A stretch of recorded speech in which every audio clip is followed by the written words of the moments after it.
Ìdíje ìmọ̀ ẹ̀rọ ti ilé ẹ̀kọ́ gíga ìjọba àpapọ̀ tí a sorúkọ Taisolárìn ń ṣe àyípadà ètò ẹ̀kọ́ pẹ̀lú àkòrí ìmúlò ọgbọ́n fún ọgbà ilé ẹ̀kọ́ tó lọ́gbọ́n. Ètò yìí ni wọ́n gbé kalẹ̀ láti mú ìmọ̀ àwọn akẹ́kọ̀ọ́ àti òṣìṣẹ́ ilé ẹ̀kọ́ náà pọ̀ sí i, kí wọ́n sì ní ìmọ̀ ẹ̀rọ tuntun tó dára fún ọjọ́ iwájú ilé ẹ̀kọ́ gíga Taisolárìn tó wà ní Ìjàgùn, ìpínlẹ̀ Ògùn. Ìfẹ́olúwa Àṣàolú wà níbi ayẹyẹ náà, ó sì jábọ̀ ìròyìn. Ẹ gbọ́ ìròyìn náà síwájú sí i.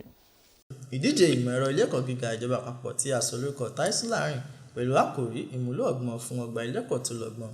Èyí ni wọ́n gbé kalẹ̀ láti fi mú ìmọ̀ àwọn akẹ́kọ̀ọ́ àti òṣìṣẹ́ pọ̀ sí i kí wọ́n lè lo ìmọ̀ ẹ̀rọ fún ìlọsíwájú ilé ẹ̀kọ́ náà.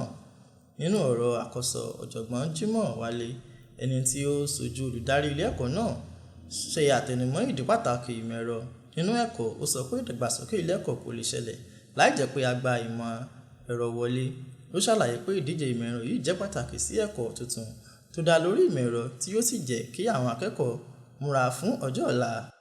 Ọ̀gbẹ́ni Jude Adéjùwọ̀n, onímọ̀ nípa ìmọ̀ tuntun ní ilé ẹ̀kọ́ gíga Taisolárìn, gbé oríyìn fún àwọn olùkọ́ fún ìdíje ti ọdún yìí tí ó ṣàpèjúwe rẹ̀ pé yóò fi agbára kún àwọn akẹ́kọ̀ọ́ àti mímú ìrìn àjò ẹ̀kọ́ wọn nítumọ̀ nípasẹ̀ ìmọ̀ ẹ̀rọ tuntun.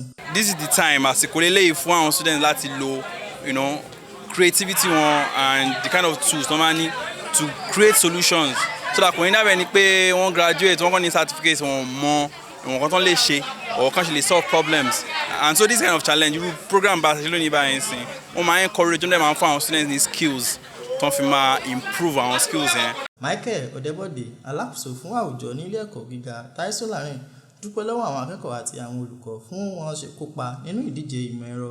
Ó gbé oríyìn fún àwọn akẹ́kọ̀ọ́ láti ṣe ìmọ̀ tuntun àti láti lo ìmọ̀ ẹ̀rọ láti mú ìrírí ẹ̀kọ́ wọn dára sí i. So a máa ń support wọn láti make sure pé gbogbo nǹkan tó ń gbìyànjú yìí kò kàn jẹ́ nǹkan tó kàn ń ṣe lásán, but à ń fún wọn ní necessary gbogbo support tó yẹ ká fún wọn. Ìdíje ìmọ̀ ẹ̀rọ yìí kó ìmọ̀ tuntun 8 sínú láti oríṣiríṣi ẹ̀ka, pẹ̀lú bí ẹ̀ka e-attendance ṣe gbé ipò kìíní, tí Central sì gbé ipò kejì, tí Verify sì gbé ipò kẹta. Fífi àmì ẹ̀yẹ dá àwọn tó ṣe àtìlẹ́yìn fún ìdíje ìmọ̀ tuntun náà, mímọ rírì àdúrótì àti ipa tí wọ́n ti kó sí àṣeyọrí ètò náà. Láti iléeṣẹ́ NTA Ìjẹ̀bú Òde, Ayọ̀mídé Ògúnkànbí ló ṣe àtúpalẹ̀ ìròyìn.